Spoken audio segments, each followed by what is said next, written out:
말씀입니다. 자, 여러분 교독하겠습니다.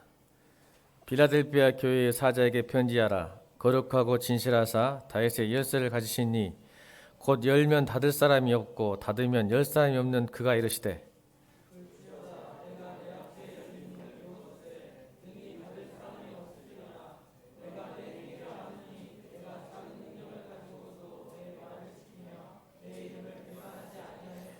보라, 사단의 회당 곧 자칭 유대인이라는 하나 그렇지 아니하고 거짓말하는 자들 중에서 며칠 내게 주어 그들로 와서 내 발 앞에 절하게 하고 내가 너를 사랑하는 줄을 알게 하리라.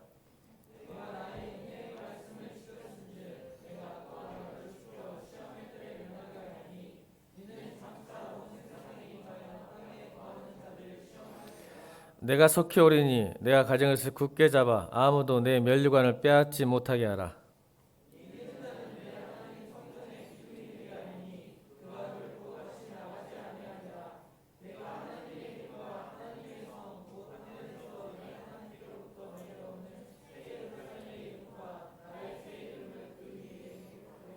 다 함께 귀 있는 자는 성령이 교회들에게 하시는 말씀을 들을지어다. 아멘. 작은 능력 큰 순종이라는 제목으로 하나님 말씀 선포하겠습니다. 여러분, 하나님께서 요한계시록을 왜 우리에게 주셨을까요? 이유를 아셔야 되겠죠. 딱 하나입니다. 여러분, 요한계시록이 무서운 책이 아니에요. 근데 어떤 사람에게는 무서운 책이 되고 어떤 사람에게 큰 위로가 되는 책입니다. 어렵지 않아요. 상징적 이미지를 많이 사용했기 때문에 그렇지 어렵지 않은데 어렵다고 생각합니다. 왜냐하면 큰 하나님의 그림을 못 보기 때문에 그렇습니다. 문자 그대로 해석하려니까 너무 어려운 거예요. 근데 여러분 큰 렌즈에서 보면 하나님의 관점에서 보면 이거예요. 어떤 사람에게는 두렵고 떨리고 무서운데 어떤 사람에게는 엄청난 위로와 격려가 되는 말씀입니다. 왜 그럴까요? 딱 하나죠. 하나님을 모르는 사람에게는 심판이 있다는 겁니다. 그러니 무섭죠. 반드시 있을 거다. 강조하시는 거예요. 또 반대로 생각하면 그러면 하나님을 믿는 사람에게는 뭐가 있을까? 상이 있겠다. 상. 이겁니다. 여러분 요한계시록은. 그러니까 왜 위로와 권면을 격려를 주셨냐면 예수 믿는 게 쉽지가 않아요. 2000년 전이나 지금이나. 어려워요. 믿음 지키기가. 그러니까 내가 너에게 말할게. 오늘 13절 말씀 다시 한번 읽어볼까요? 13절 시작. 잘 들어봐라. 너 지금 힘들지? 어렵지? 직장생활 힘들고 사회생활 힘들고 가정생활 힘들고 다 힘들고 믿음생활하기 힘들지? 근데 귀 있는 자들아 잘 들어볼래? 내가 너한테 무슨 위로와 권면을 격려를 주는지? 여러분 보세요. 교회의 드랙이라고 했어요. 항상 복수형을 씁니다. 신기하게도 7교회를 향해서 이야기하실 때 여러분 7교회라 여러분 기억나세요? 지난주 설교 시간에 3, 7, 10, 12, 24, 144 기억나세요? 7 완전수. 근데 성경은 마지막에 항상 7교회를 향해서 말씀하시면서 항상 13 마지막 절에 교회의 드랙이라는 말을 썼습니다. 그러니까 그 교회만이 아니라 7이라는 숫자를 통해서 그 소아시아 지역에 있었던 모든 교회들에게 말씀하시는 거예요. 교회의 드랙에. 오늘 이 빌라델피아 교회를 향한 하나님의 말씀은 모든 교회를 향한 하나님의 말씀이에요. 그래서 여러분 이 빌라델피아 교회가 세 종류가 있다는 거예요. 모든 교회를 향해서 하나님과 세 종류가 있는데 교회는 여러분 자신한 거 아시죠? 세 종류가 있다. 교회가 어떤 교회냐면 책망만 있는 교회,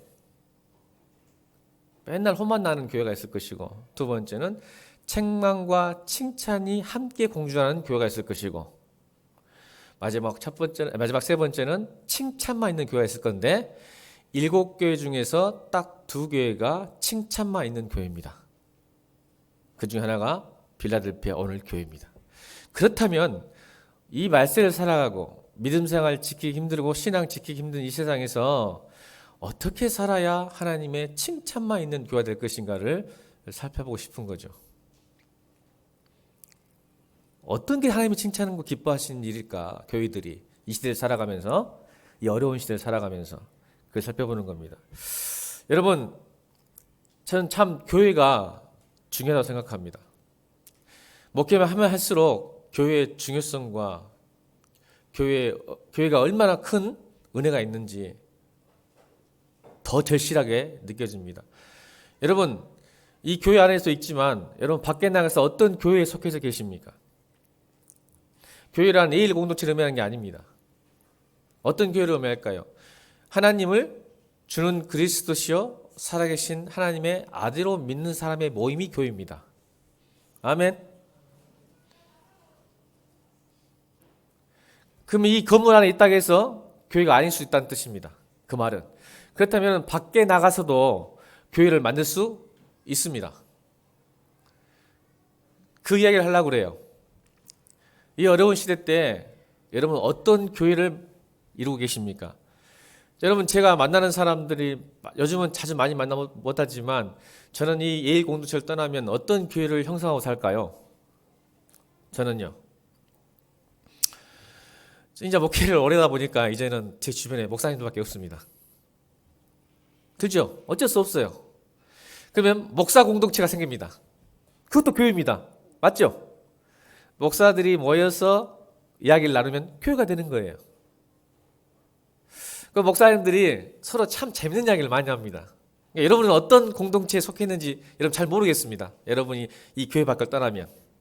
근데 가능하면 여러분을 격려하고 위로하고 힘을 주는 공동체, 모임 만나냈으면 좋겠습니다. 이 어려운 세상에서 여전히 내 힘을 뺏고 에너지를 뺏고 내 믿음을 흔들고 조롱하고 비판하는 그런 모임이 아니라 어떻게든 좀 힘을 주고 소망을 주고 격려주는 모임이 있기를 주님으로 축원합니다. 이것도 복입니다, 여러분. 근데 그것이 이제 교회 공동체에 일어나면 좋을 텐데 여러분 직장에서도 캠퍼스 안에서도 있었으면 좋겠어요. 예배 공동체만 아니어도. 근데 그것도 선택입니다. 그 모임도. 목사님도 부류가 많이 있습니다, 여러분. 굉장히 많습니다. 여러분이 어떤 공동체에 속하냐에 따라 여러분의 인생이 결정하고 선택이 결정할 수 있다고 저는 믿습니다.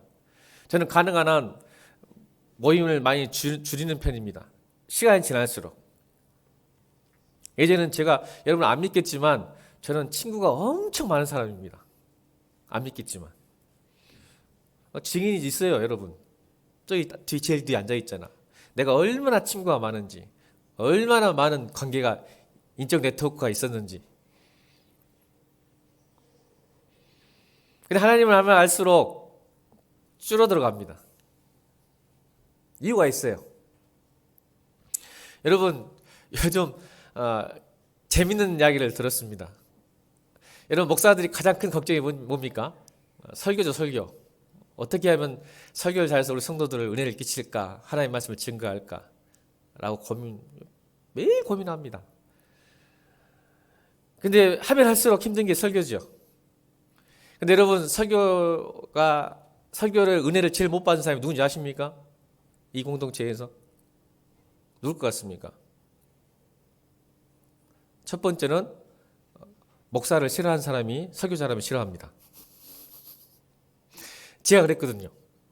여러분 목사 공동체 안에 있으면요 설교 잘하는 목사 보면요 다른 사람 다 은혜 받는데 저만 은혜 못 받아요. 여러분 왜 그럴까요? 같은 목사인데 나보다 설교 잘하면 시기 질투나서 그래요. 시기 질투나서. 그러니까 목사를 싫어하면요 설교 잘해도 욕을 먹습니다. 되게 싫은 거예요. 신기해요. 이게 제 모습이에요. 제 진짜 모습이에요. 나보다 설교 잘하잖아요. 앞으로는 은혜 받았고 너무 좋습니다 했는데 뒤에서 짜증나요. 물론 그 목사님 미안한 게 아니라 하나님께 원망하죠. 하나님 저는 왜 저렇게 안 됩니까? 막 이렇게. 근데 두 번째로 은혜 못 받은 사람이 제일 뒤에 앉아 계십니다. 아내예요, 아내. 사모님. 여러분 왜 그런지 아시죠? 근데 설교 레전드 안에 사모님 레전드를 들었습니다. 얼마 전에. 이렇게 말했답니다. 목사님이 사모님한테 나 너무 설교를 못해서 성도들 은혜를 못 끼치는 것 같아. 기도 좀 해라 했더니 사모님 뭐라고 하는지 아십니까? 그 목사님한테 나는 당신하고 이혼해도 당신이 설교하는 교회 다닐 거야. 여러분 감동이 없네요. 진짜. 다시요. 다시 잘 들으세요. 이 엄청난 레전드입니다, 이거. 설교 고민하고 있던 목사님이 사모님한테 이야기했더니 사모님이 뭐라고 격려하고 위로한지 아십니까? 나는 당신하고 이혼해도 당신이 설교하는 교회를 다닐 거야. 여러분 왜 안 이러니까? 여러분 저는 평생 설교 레전드입니다. 아마 이것을 뛰어넘을 수 있는 말을 들을 수 있을까 싶습니다. 근데 이 말을 제가 우리 아내에게 물어보지 못합니다. 왜? 그런 말을 못 들을 것 같으니까. 근데 여러분 감사하게도 여러분 사모님도 저한테 말해요. 은혜 많이 받는다고. 얼굴 보면 알아요. 그래서 감사는 합니다. 얼굴 보면 알거든요. 근데 보세요. 그 목사님에게 얼마나 큰 위로. 실제로 그러고 안 될 거죠. 그죠? 우리가 생각하기에 이혼했는데 당신이 설교하는 교회는 무조건 쫓아다니겠다, 다니겠다는 말이 여러분 안 된지 알아요. 그런데 그 목사님이 그렇게 큰 힘이 됐답니다. 여러분 사람도 이렇게 할 수 있지 않습니까? 우리 주님도 그렇게 말씀하고 계시는 것 같습니다. 믿음도 살다가 신앙생활을 하다가 힘들고 어렵냐? 고난이 오냐? 그러려고 요한계시록을 우리에게 주셨어요. 그러니까 여러분들에게는 두려움과 무서움과 심판이 아니라 위로와 격려와 칭찬과 상이 되어지는 요한계시록 되기를 주임으로 축원합니다. 여러분 또 목사님들하고 교제를 할 때 참 좋은 게 또 두 가지 오늘 이야기를 하고 싶어서 오늘 왜 이 본문을 선택했는지 제가 동기를 설명해 드리고 싶습니다. 왜 이 본문을 갑자기 선택했냐면 제가 또 목사님들 이야기를 듣고 감동을 받았기 때문에 그렇습니다. 목사님들 이야기할 때 두 가지 눈물. 자, 여러분 고린도후서 12장 이야기할 때 여러분 제가 여러분들에게 기도 부탁했잖아요. 제가 점점 스승이 가는 것 같다. 기억나십니까, 여러분? 점점 제가 목회하면서 스승이 된 것 같다. 설교 잘하고 잘 가르치긴 하는데 이제 뜨거운 눈물과 마음이 사라지고 있다. 그래서 우리 유지사님 이야기했잖아요. 잘 가르치긴 하나 나머지는 네가 알아서 해라. 내가 할 일은 거기까지다. 그래서 고린도 후서에 나오잖아요. 1만 스승이 있대 아비는 적다란 말이 나옵니다. 목자의 마음, 아버지의 마음으로 목회하지 않으면 하나님이 정말 저를 책망하실 것 같습니다. 근데 이러고 있는데 하나님 보세요. 응답해 주세요. 기도하면 돼요, 여러분. 하나님, 제가 여러분, 근데 지금 눈물이 막 갑자기 쏟아나고, 막 여러분들은 막 더 생각하고, 조금 더 생각합니다, 지금 요즘은. 근데 그렇게 기도하지 않지만, 하나님이 자꾸 저에게 푸시하시는 거예요. 또 그 공동체를 통해서 또 격려와 소망을 주시는 거예요. 여러분, 그런 공동체 만나길 바랍니다. 여러분, 신앙을 지키고, 믿음을 지킬 수 있는 사람들 만나세요. 그게 기도하시란 말이에요. 이 어려운 시대 때는. 그래서 교회가 중요하다고요, 교회가. 어떤 교회를 만나느냐. 혼자 신앙생활 못해요, 여러분. 미안한 얘기지만 목사도요. 그런 격려 못 받으면 사모에게 격려 못 받으면 그 목사님들에게 격려 못 하면 여러분들에게 격려 못 받으면 여러분 이제 마음 못 지킨다니까요. 믿음생활. 목회직 못 일어난다니까요. 그러니까 여러분 저를 위로하고 격려하세요. 저도 여러분 위로하고 격려할게요. 아멘. 서로 싸우지 말고 분쟁하지 말고 시기하지 질투하지 말고. 그래서 서로 그러잖아요. 너희가 사랑의 피 위에는 지지 말라.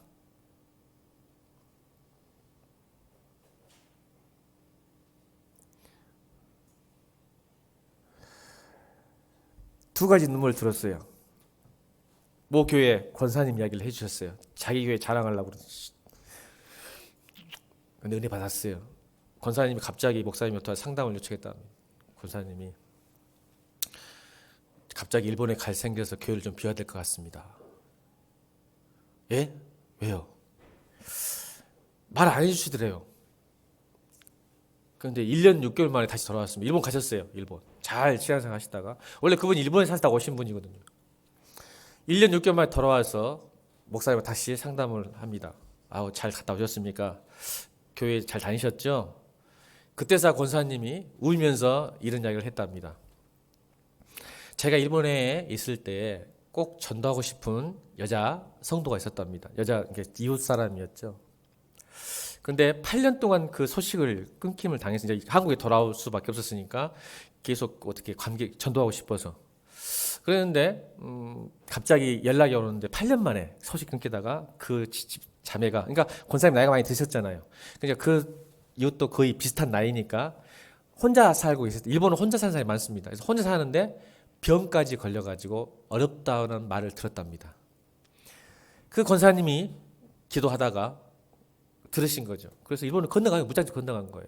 건너가서 그 자매를 위해서 1년 6개월 동안 병수발을 합니다. 그리고 매달 100만 원씩 병원비를 본인이 지불합니다. 그리고 돌아왔습니다. 1년 6개월 만에. 돌아온 이유가 뭘까요? 그 자매가 죽었기 때문이겠습니다. 그러면서 목사님 앞에서 뻥뻥뻥 울더랍니다. 내가 더 복음을 전했더라면, 내가 더 기도했더라면 그렇게 죽지 않았을 텐데. 큰 눈물을 본 목사님 마음이 이렇게 생각되었답니다. 내가 진짜 목사인가? 여러분, 그 목사님에게 좌절과 낙심했을까요? 아니면 새로운 소망이었고 또 새로운 계기가 됐을까요? 그 말을 제게 해주셨어요. 그 말도 나까지도 아이고 큰일 났다. 그때 고린도후서 12장으로 하나님 두드러 패셨는데 또 이런 소리 듣게 하시는구나.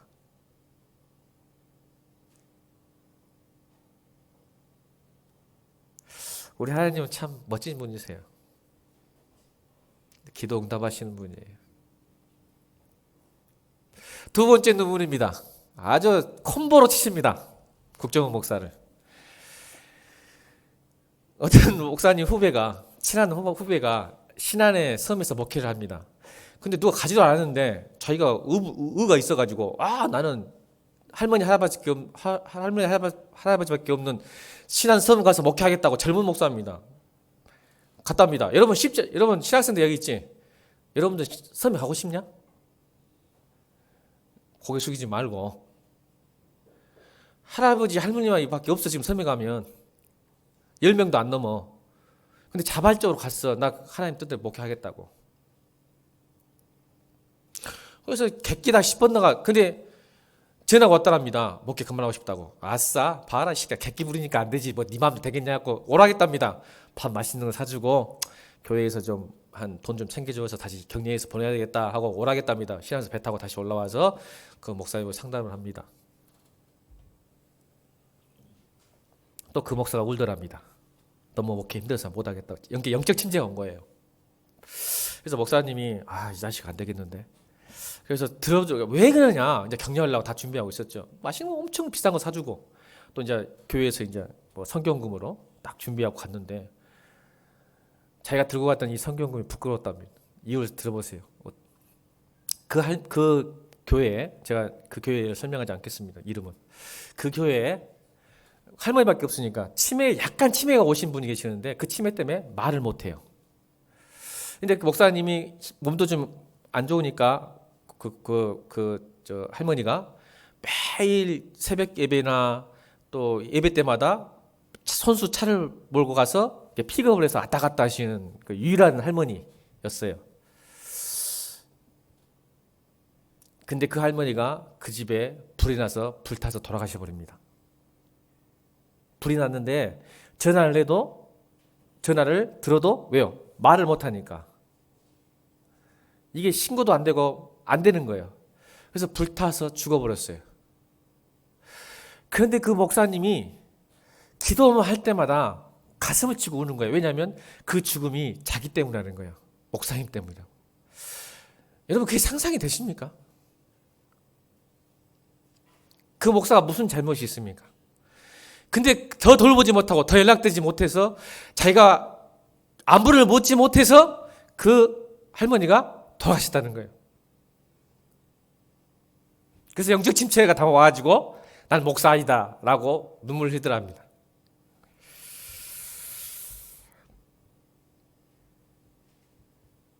여러분, 어떤 목사가 하나님께 인정받고 칭찬받겠습니까? 큰교회 목회하면서 인정받고 칭찬받고 대접받으면서 하는 목사겠습니까? 한영을 그렇게 사랑하면서 눈물 흘리는 목사겠습니까?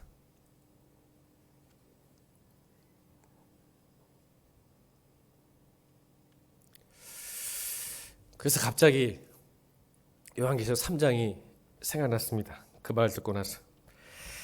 우리 한번 읽어볼까요? 8절 읽겠습니다. 8절.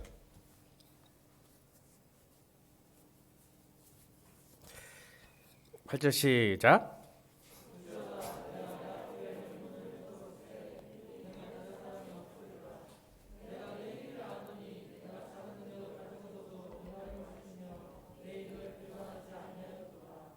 여러분, 오늘 설교 제목이 뭡니까? 작은 능력, 큰 순종입니다.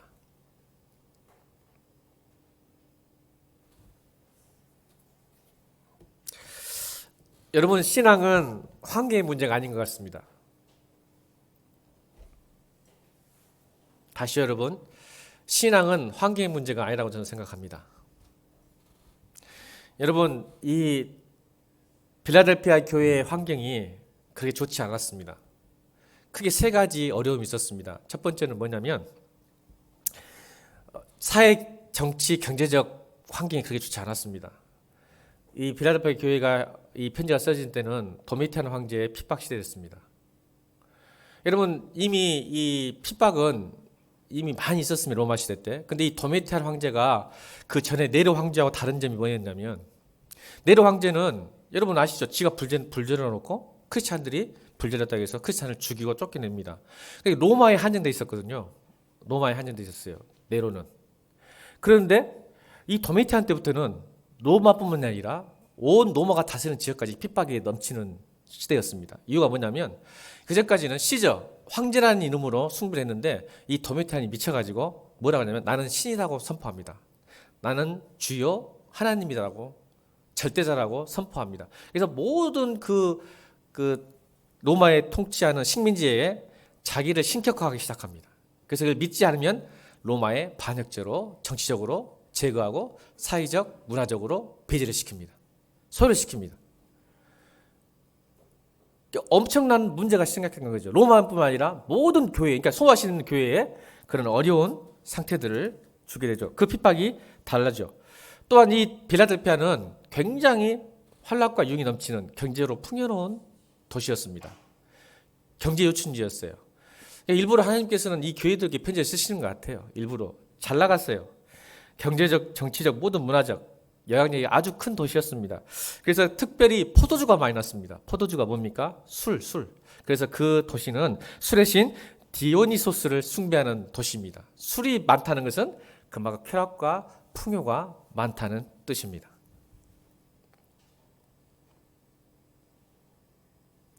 그런데 그들은 놀랍게도 그 하나님을 믿는 그리스도인들에게는 그 로마 황제 도미티아누스가 신이 될 수가 없었죠. 잘하지 않았죠. 신경하지 않았죠. 그래서 찾아온 것이 바로 경제적, 사회적, 정치적인 배제와 소외입니다. 로마의 이자가 그 당시에 로마 이자가 황제를 숭배하는 사람들에게 로마 시민이고 로마의 지배에 있었다면 이자, 돈을 빌렸을 때 이자가 1%입니다. 1% 이자를 주고 돈을 빌려서 장사를 할 수 있었습니다. 근데 황제를 숭배하지 않은 사람들에게는 이자가 50%입니다. 이건 돈 빌리지 말라는 소리입니다. 여러분, 이자 50%. 지금 사채업자도 그렇게 안 합니다. 이게 아예 돈줄을 끊어버리는 거죠. 오히려 재산을 몰수하고 추방당해서 사람이 살 수 있는 땅은 다 로마 지배에 있었죠. 그래서 추방되어서 바다나 사막이나 동굴, 광야에 숨어들 수밖에 없는 배경들 다 아시죠? 카타콤. 또 두 번째는 지리적 환경이 너무 안 좋았어요. 지진이 많이 일어나가지고 일본처럼 지진이 엄청나게 많이 일어납니다.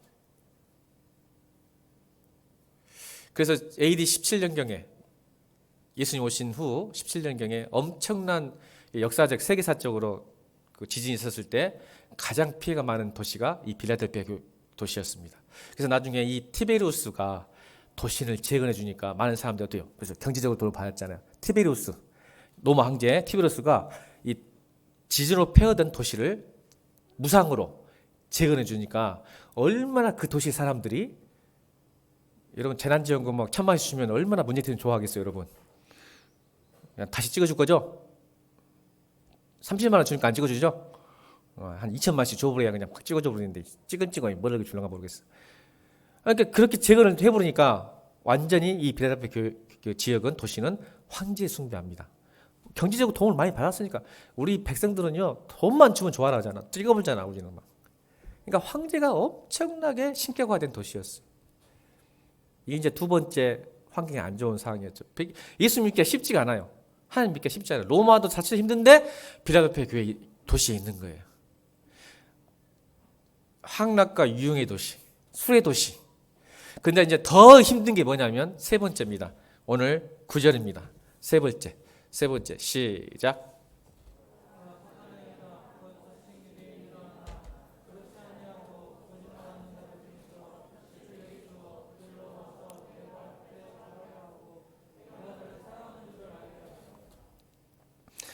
이게 가장 힘들죠 이제. 여러분 우리가 신앙생활 할 때 물론 어떤 여러분이 세상의 어떤 핍박과 유혹과 고난인 직장이 힘듦 상사들의 조롱과 거짓도 사실 힘들어요 사실 우리가. 근데 더 힘든 건 뭔지 아세요? 자칭 유대인이라는 사람들 때문에 더 힘들어요. 이 말을 바꾸면요 자칭 스스로 그리스도이다, 스스로 목사다, 스스로 장로다. 여러분 사도행전에 그리스도인이라는 누가 말했어요? 그리스도인이라고 말한 것은 자칭이었어요? 타칭이었어요? 몰라요? 여러분 그리스도인이라는 것은 우리끼리 하면 안 돼요. 내가 교회 다니고 목사하고 이게 목사도 나는 목사입니다라는 말보다 여러분들이 저를 인정해 줘야죠. 세상 사람들이 저 사람은 목사라고 인정해 줘야죠. 그게 맞아요. 근데 여기서 성경은 자칭이라 자칭. 나는 그리스도이다. 자칭 구원받았대. 자칭 그리스도인이래. 자칭 목사래. 자칭 장로.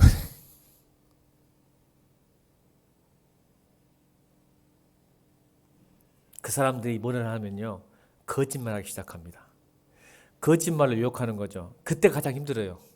여러분 목사가 목사를 조롱하고 인정하지 못할 때 가장 힘듭니다. 여러분도 그랬죠? 이 말이에요. 야 교회도 N까지 좀 다녀라. 그렇게 예수 믿는 거 아니야. 좀 적당히 해야지. 그러다 너 죽어. 망해. 이 말이 어디서 나올까? 세상 사람은 그러면 그런다고 하지만 여러분 목사도 목사에 그런 이야기 합니다. 야 너무 성도들한테 시간 뺏기지 말라고. 너 죽는다고 그럽니다. 너 나중에 어떻게 하려고 그렇게 막 헌신하냐? 네 거 좀 챙기고 좀 해야지.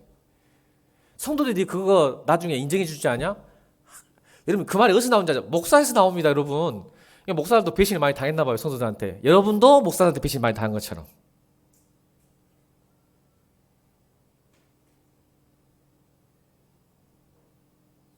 그 말 들을 때요 가장 흔들려요.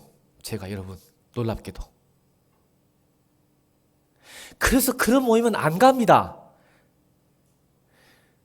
그렇게 권사님과 그 후배 목사의 이야기해줄 목사님만 쫓아다닙니다. 제가 그래서 여러분 이게 점점점 사람들이 사라지더라고 내 주위에서. 누구 말을 들여고 누구와 함께 밥을 먹어야 할지를 이제 알기 시작한다는 거예요. 제가.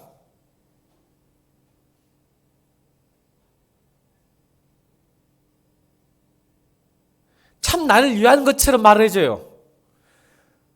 여러분 신기해요. 저를 위한 거 아니겠어요? 그 목사님도 목사 입장에서 과부가 과부 안다고 네 성도한테 그래봤자 너 성도들 챙겨준 거, 너 나중에 봐봐. 너 은퇴하면 챙겨줄 거 아니야? 이런 말 수없이 합니다. 여러분, 제가 그러려고 목회했냐고, 여러분. 오해하지 마세요. 저 그만둬야지, 그러면. 여러분, 저 밖에서 돈 잘 벌 수 있었어요, 여러분. 제가 할 게 없어서 목회하지 아세요?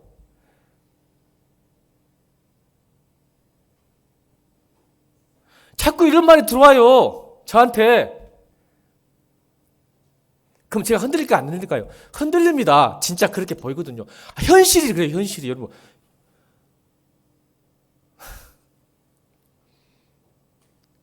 그래서 흔들리는 거예요, 제가. 저 뭐 현실이 뭐냐 붕 떠가지고 현실을 모르고 사는 사람 멍청하게 사는 것 같습니까?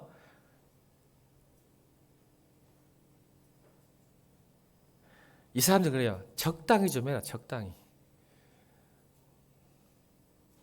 그래서 뭐예요? 이 사람들은요, 로마와 함께 타협해가지고 로마의 힘과 권력과 돈을 먹고 사는 사람들이에요. 이 유대인들, 자칭 유대한 사람들이. 그래서 이 사람들은요, 그 권력에 평승해서 그 지금 필라델피아에서 어느 정도 영향력을 발휘하고 사람들, 부자들, 영향을 발휘하는 사람들로 형성된 길드가 있어요. 그게 사단의 회 모임, 사단의 모임, 자칭 유대인이라는 사단들의 모임. 적당히 타협해서 세상 것 갖고 또 구원도 받고 싶고 뭣도 받고 싶고 적당히 타협해서 로마와 하나 돼서 이 말이 뭐예요? 황제도 숭배하고 하나님도 숭배하자.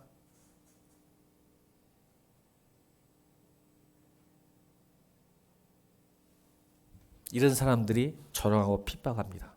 이게 빌라델피아 교회죠. 그러니까 아팠겠죠. 같은 민족인데 같은 식구일 수도 있고 사촌일 수도 있을 그 사람들이 같은 목사일 수 있고 같은 장로일 고 같은 성도일 수 있겠죠. 유대인들이니까.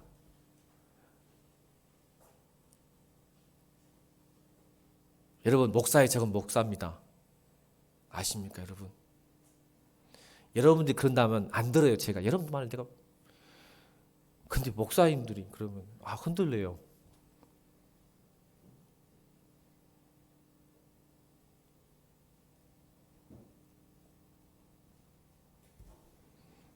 그래서 여러분, 제가 가장 힘들 때가 뭔지 아세요? 하나님, 왜 악한 자가 형통합니까?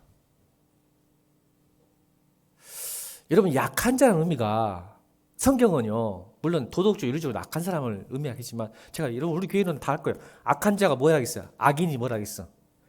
뭐 도덕질하고 강도질하고 그게 악한 자가 아니에요. 성경이 말하는 악한 자는 하나님을 무시하고 배제하고 인정하지 않는 사람을 악인이라고 그래요. 그러면 여러분, 우리가 도덕적 윤리적으로 깨끗해, 율법 잘 지켜, 근데 내 삶에 하나님을 인정하지 않아, 악인이에요, 여러분.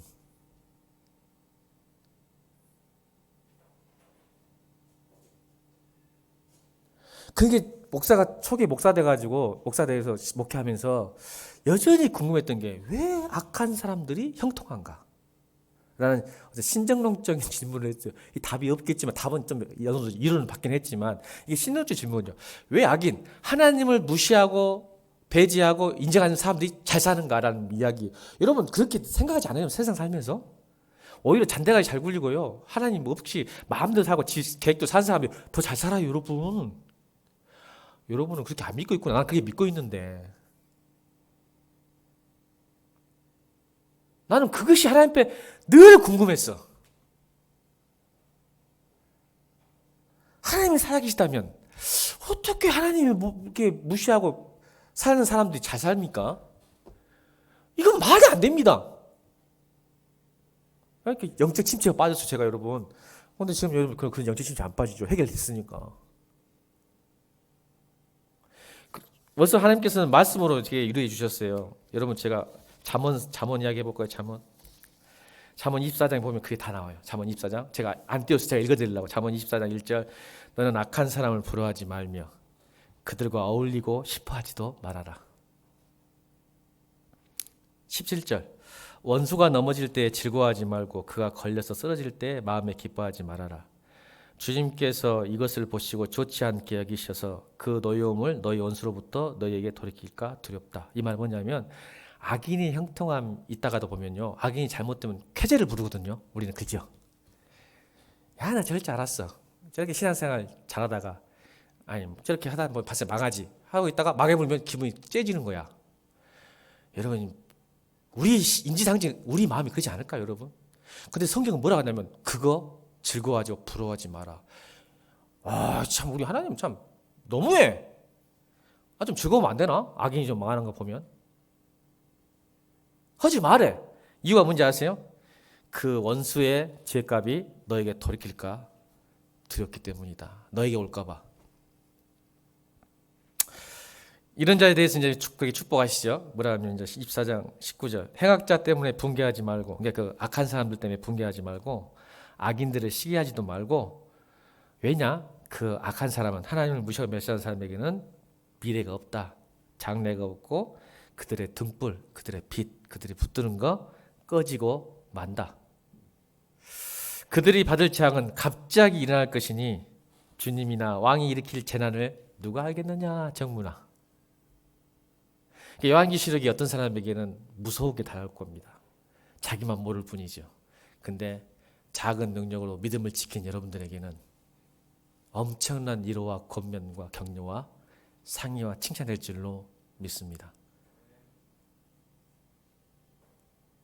여러분, 아까 좋은 목사님 얘기했으니까 좀 내가 생각한 나쁜 목사님 또 하나 이제 하나 있죠. 공평해야지. 목사님에서 다 좋은 건 아니니까. 뭐 성도 다 좋은 것도 아니고. 맞죠? 여러분, 제가 또 노예를 가면요, 가슴 아픈 한 구석이 뭔지 아십니까?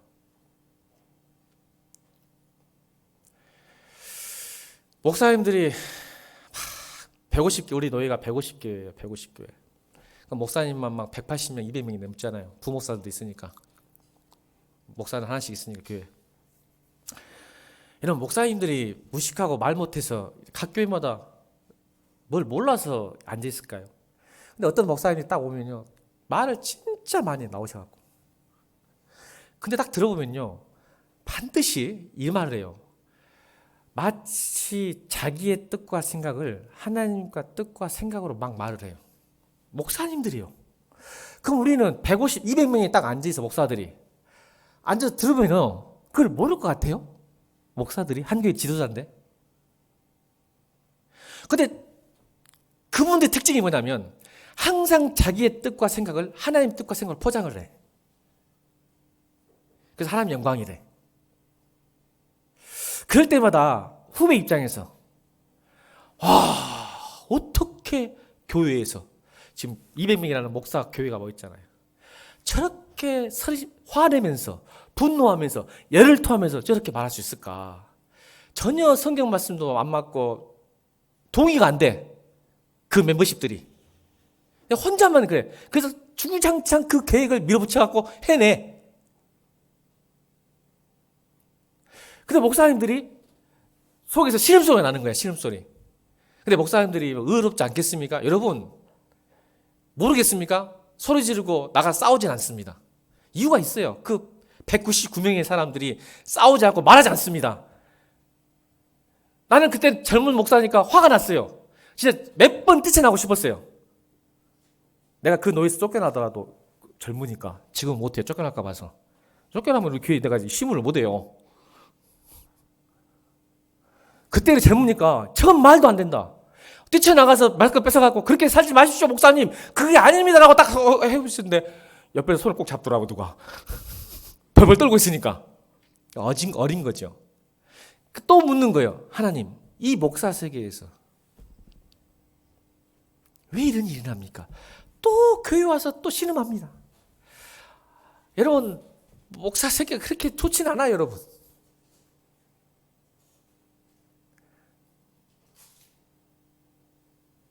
근데 막 추진해요, 일을. 막 되는 것 같아요. 또 잘 돼요. 돼요.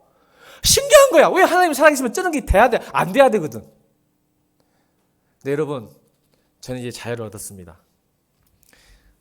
그 선배의 목사님들이 했던 말이 이제는 믿어집니다. 제 손을 꼭 붙잡았던 그 목사님이 나에게 했던 딱 한마디 있습니다. 제가 그때 부르르 떨면서 나가려고 할 때 내 손을 딱 잡으셨어요. 아신 거죠? 캐치를 하시고 딱 잡으시고 했던 그 목사님 말이 뭔지 아십니까? 지금도 귀에 쟁쟁합니다. 손을 딱 잡으시면서 하나님은 살아계셔. 그 말을 몰랐습니다. 여러분, 하나님 살아계는 말을 여러분 모르는 사람 한 놈 없어. 그 말은 그때는 이해를 못했습니다. 하나님은 살아계셔. 손을 꽉 잡습니다. 지금 여러분, 제가 너희 가면 이렇게 말합니다. 이제는 말할 수 있습니다. 역시 하나님은 살아계셔.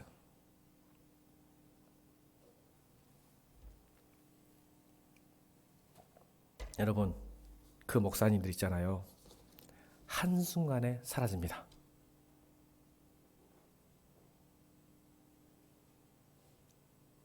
다시요. 제 눈으로 봤습니다. 그 목사님들, 그 교회 한순간에 사라졌습니다.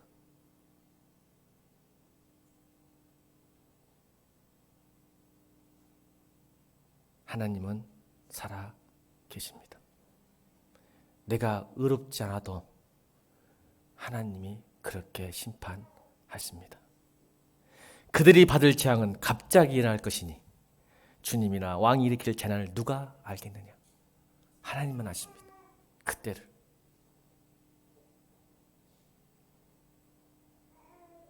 그래서 저는 믿습니다. 하나님을. 이야, 여러분, 하나님은 살아계시구나. 기억도 안 납니다. 그들이 누군지. 다 사라져버립니다.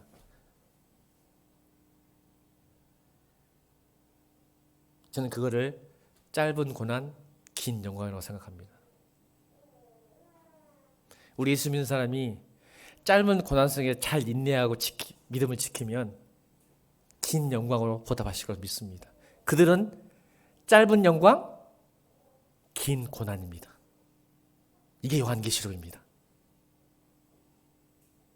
여러분, 뭘 선택하시겠습니까? 그래서 성경은 말합니다. 오늘 8절에 내가 작은 능력을 가지고도 내 말을 지키며 내 이름을 배반하지 않았기 때문에 칭찬만 있는 교회예요. 여러분, 우리의 부족함, 우리의 나약함이 하나님의 영광을 가린다고 생각하지 마세요. 다시요. 우리는 교회가 세속화돼가지고 성공지와 기복신앙이 한국교회에 들어와가지고 내가 잘못되고 부족하고 연약하면 능력주의에 빠져가지고 하나님 잘 믿으면 복 받아야지, 잘 살아야지, 뭐 이렇게 들어와요. 근데 우리가 그 부족과 연약함을 보면 순간 나 때문에 하나님 영광이 훼손되고 무너지고 잘못될까 봐 걱정하는데 여러분, 그런 걱정할 필요 덜 없어요. 하나님은 어떤 것에서 하나님 영광은 가려질 수가 없습니다. 여러분이 하지 않으면, 예일교회가 하지 않으면 하나님은 그 뜻과 그 영광을 위해서 반드시 이루시는 분입니다. 근데 내 부족함과 약함 때문에 자꾸 하나님 영광을 가린다고 포장을 해요. 그래서 자기 욕망을 확장시키죠. 아까 말씀드렸잖아요. 내 생각과 뜻을, 내 소원을 포장시키는 거야. 하나님은 그걸 원하지 않는데. 그래서 자꾸 자기 생각과 뜻을 하나님 뜻과 생각처럼 막 퍼뜨리는 거예요. 그래서 그 기도도, 우리 기도의 비전, 기도, 헌신이 하나님이 원하지 않는데. 여러분, 교회는 교회만이 할 수 있는 일을 하면 돼요. 하나님께서 왜 이 교회를 세우셨을까요? 여러분, 잘 생각해 보세요. 하나님께서 이 교회를 왜 세우셨어요? 복지하라고요? 여러분, 동아리처럼 재밌게 먹고 잘 마시라고요? 안 믿는 서로들이 뭐 도와주고, 경제적으로 도와주고, 이루어주라고 만드신 것? 아니에요. 교회는 딱 하나예요. 보세요. 오늘 7절 읽겠습니다. 7절 시작.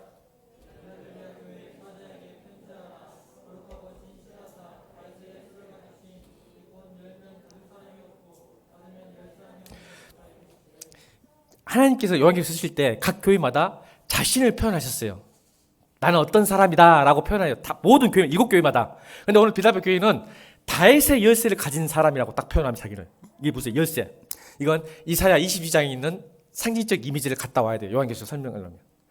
이 다윗의 열쇠를 가진 이라고 표현한 것은 이사야 22장에 나온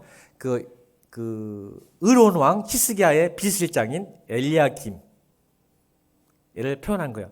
다윗의 열쇠를 갖다는 표현이 딱 두 가지 나와요. 이사야에. 뭐냐면 하나는 여러분 이 왕을 만나려면 누구를 통과해야 돼요? 여러분 비실장을 통해야죠. 여러분 문재인 대통령 만나려면 못 만나요. 그냥 전화한다고 해서 누군가 비실장을 통해서 만나게 해줘야 된다. 그게 열쇠. 그러니까 왕을 만나게 하는 열쇠는 사실은 비실장이 먼저 갖고 있는 거야. 그 사람이 만나게 해주면 만나고 못 만나게 못 만나게 한다. 예수님이야. 예수님. 그러니까 예수님 좁은 문. 예수님을 통하지 않으면 전능하신 왕이신 천지를 창조하신 하나님을 만나나 못 만난다. 못 만난다. 이걸 설명하시는 거예요. 내가 누군지 아니? 나는 다윗의 열쇠의 키를 가진 사람인데 내가 너희 왕을 만나게 하는 나의 열쇠를 갖고 있는 사람이다. 그래서 열면 열리고 닫히면 닫힌다. 그러니까 예수 그리스도를 통하지 않으면 하나님 못 만난다. 이 말이고 두 번째는 뭐예요? 그 엘리야김 비실장이 갖는 게 뭐냐면 이 히스기야 왕 가장 왕성했던 태평성을 가졌던 가장 부유했던 그 분열 왕국 시대 때 히스기야 왕은 부자였어요. 그래서 보물창고 왕가의 보물창고를 관리하는 사람이었어요. 키. 보물창고의 키를 가진 사람. 그러니까 그 엘리야김이 뭐예요? 문을 열면 보물을 갖다 쓸 수 있고 닫으면 보물을 갖다 못 쓰는 거예요. 이게 무슨 뜻일까요? 예수님이 말씀하셨죠. 교회가 뭐예요? 따라합시다. 땅에서 매이면 하늘에서 매이고 땅에서 풀리면 하늘에서 풀린다. 지금 이 키가 어디서 왔다는 거예요? 교회로. 그래서 8절이 자 볼지어다 내가 내 앞에 열린 문 빌라델피아 교회. 이제는 그 키가 누가 갖고 있는지 아냐? 열린 문 가진 교회. 그러니까 빌라델피아 교회의 가제가 뭔지 아세요? 그 특징이 이 교회는 열린 문 교회다. 교회 가면 열린 문 교회 있잖아요. 이게 여기서 나온 거야. 교회란 열린 문이다. 그러니까 교회를 통하지 않고는 영원한 생명, 예수 그리스도 하나님을 만날 수 있다, 만날 수 없다. 만날 수 없다. 교회를 통하지 않고는 절대 너희는 하나님 못 만난다. 구원, 생명 없다. 이 말입니다. 열린문 교회. 그러면 그것만이냐? 아니죠. 하늘나라의 축복, 복. 땅에서 매이면, 교회에서 매이면 하늘의 보화를 못 냅니다. 여러분. 축복을, 은혜를. 그게 열린문 교회예요.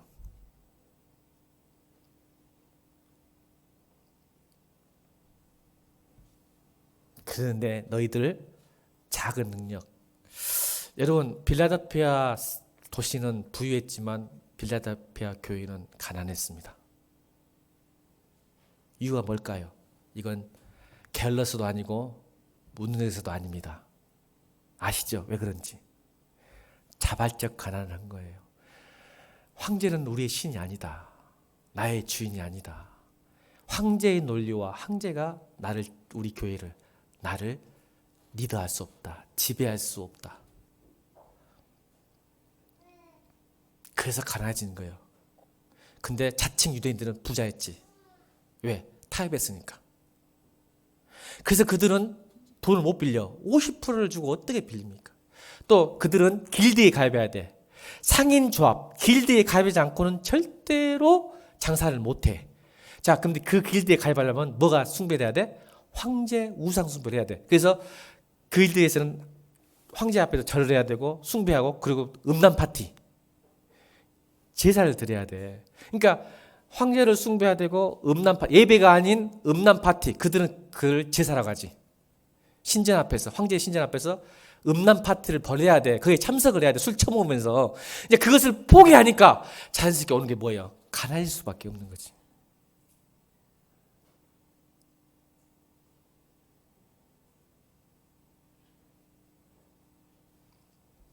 여러분 작은 능력으로 근데 하나님이 이 교회를 칭찬하셨어요.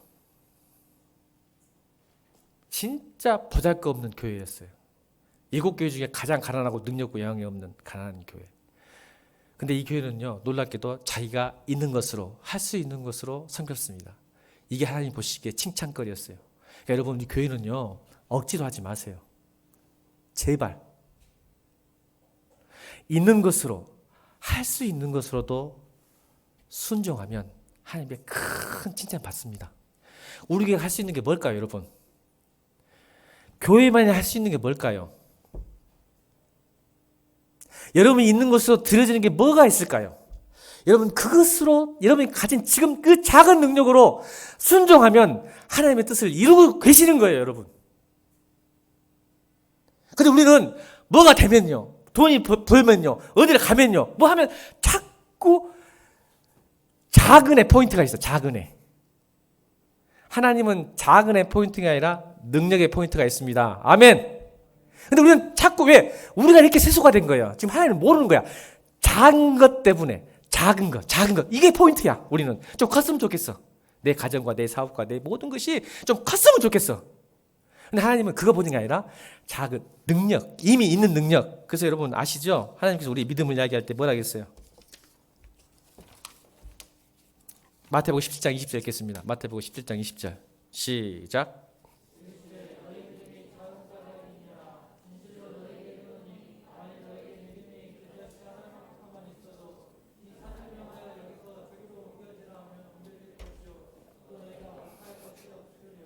아멘. 믿음이 있으면 그 믿음대로 하는 거예요. 근데 우리는 그 믿음을 어떻게 핑계하냐면, 나는 많이 배우지 못했어. 나는 별로 돈이 없고 재주도 없어. 달란트도 없어. 시간도 없어. 나는 가난해. 라고 거기에 무게를 둬요. 다시 말할게요. 여러분이 가진 어떤 것으로도 하나님 영광을 가질 수 없습니다. 우리의 부족과 연약함은 하나님의 영광을 가리는 게 아니라 하나님의 은혜와 긍휼을 받는 조건이 됩니다. 여러분 다시요. 나의 부족과 연약함은, 자금은 하나님을 핍박하거나 지시하거나 무시하는 도구가 사용되는 게 아니라 오히려 그것 때문에 하나님의 은혜와 축복과 복이 임할 줄로 믿습니다. 그걸 사용해서도 내 이름을 배반하지 않냐고 너희 믿음을 지켰기 때문에 나는 큰 순종이라고 본다.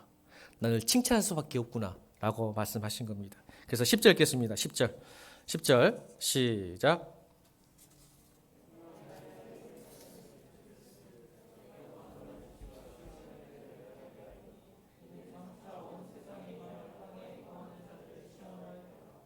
아멘.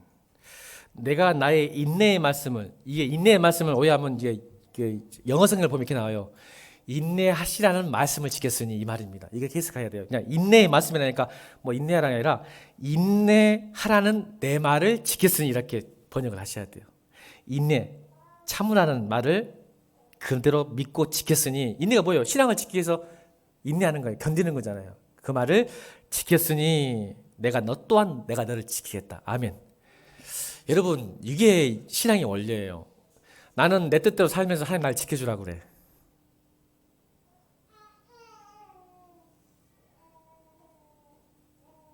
내 마음대로 살고 싶고 내 마음대로 날 지켜달래. 그러니까 하나님은 또 응답을 안 해. 그러니까 여러분은 돌아오는 것은 낙심과 절망과 외면과 떠남이야. 아니 내 마음대로 살고 싶은데 안 지켜주거든. 하나님이 내 뜻도 안 되거든. 근데 오늘 성경은 뭐라 하게? 내가 나의 인내의 말씀을 지켰은즉 내가 또한 너를 지켜주리라. 말씀을 지키. 여러분 하나님 사랑하는 건 말씀 지키는 거예요. 아멘.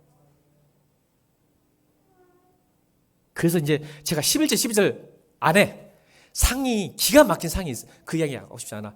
여러분 세상이 보이는 능력 형통과 성경에 말하는 형통이 다 다른 거 아시죠? 여러분 예수의 삶인데 고난이 옵니까? 어려움이 옵니까? 여러분 주일학교 선생님, 우리 주일학교 선생님들 저 봐봐. 오늘 소망호도 제 특성 있는데 주일학교 선생님들 저는요 우리 주일학교 선생님한테 배우지 못한 게 있어요. 잘 가르쳐야 돼요. 여러분 복음으로 애들 안 가르쳐 주더라고 우리 선생님들이. 그래서 나중에 엄청 시험 들었어. 저는 히브리서 11장 말씀 10장 11장을 너무 좋아합니다. 그걸 듣지 못했고 주일학교 선생님들이 이걸 가르쳐주지 안 하셨습니다. 저에게. 우리 10장 히브리서 10장 32절 39절 읽겠습니다. 읽습니다. 시작.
무슨 말입니까? 예수를 믿다가 잘하고 있어도 나쁜 일이 생깁니까? 안 생깁니까? 생깁니다. 여러분, 우리가 고난과 어려움을 당하는 것은 이상한 일도 특별한 일도 아니에요. 이거 잘 믿어도. 여러분, 베드로전서 우리 강의했잖아요. 4장 12절. 다시 한번 읽읍시다. 4장 12절, 14절. 베드로전서 4장 12절, 14절. 시작.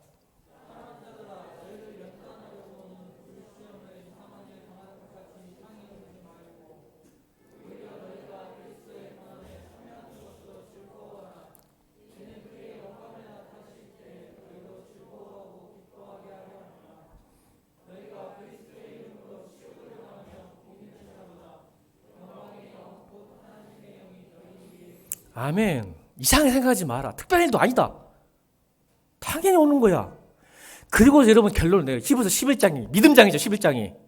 이걸 못 배웠어요. 주일학교 선생님들한테.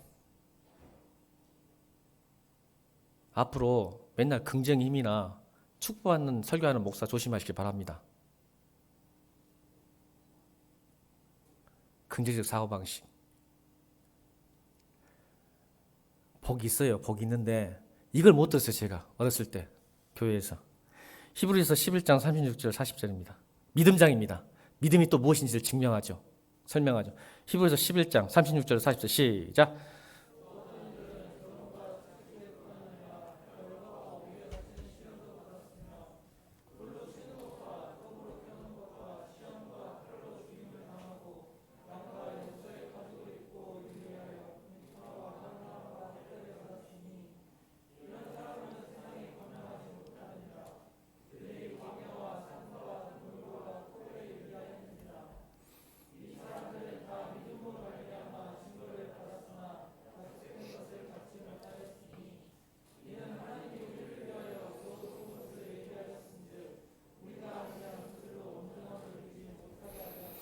여러분 히브리서 11장 46절 전에는 여러분 잘 아는 모세, 아브라함, 다니엘, 기드온, 믿음의 영웅들 다 나옵니다.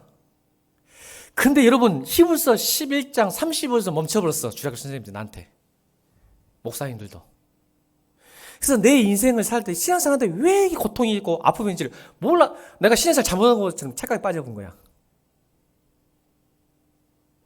36절부터 안 가르쳐줬어. 목사님들, 주일학교 선생님들 가르쳐야 돼.